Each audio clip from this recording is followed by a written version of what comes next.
Stephon Gilmore, what's the latest around him? Every single New England Patriots fan's glued in, and the latest rumors, guess what? They're around the star cornerback. So Gilmore, no doubt, looking for a new contract, didn't report to minicamp, and if you want to talk about not being able to show his emotions, that's exactly what he did.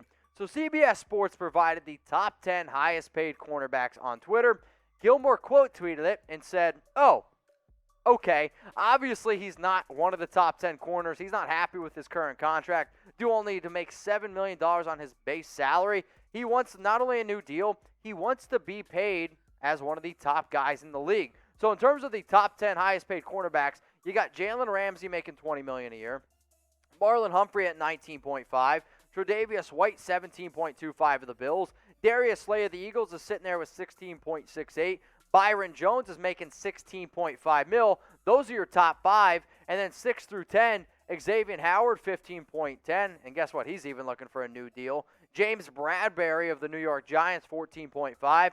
Marcus Peters of the Ravens, 14 mil. Trey Waynes, also 14 mil. And then William Jackson of the Washington football team, sitting there at 13.5 million. So after seeing all those values, how much money do you think Stephon Gilmore should ultimately make? I know it's a tough question, but it's my job to ask these tough ones. And when you think about the year that he's coming off of, he had a banged-up season, but in 2019 he won Defensive Player of the Year. So knowing all those numbers, knowing everything that I just said, how much should Gilmore make?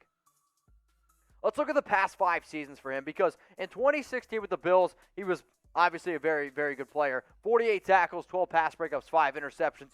Over the last 5 seasons, you can make the argument that he is a top 5 cornerback and has been one of the most consistent guys in the entire league. 2017 was a good year, but 2018, 2019, these were his top 2 seasons. And in 2019, he ended up winning Defensive Player of the Year.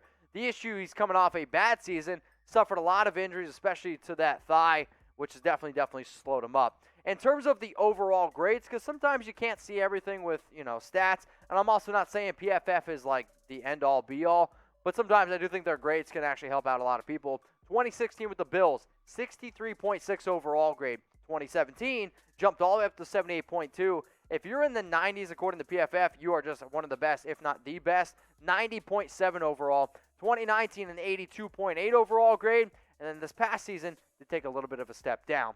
So what I want you guys to do is try to predict, where is Gilmore going to play in 2021? Do you think he can sort out this issue with New England? Do you think that Bill Belichick is actually going to pay somebody? You can go ahead and type Patriots. If you think it's going to be another team, well, then go ahead and let us know.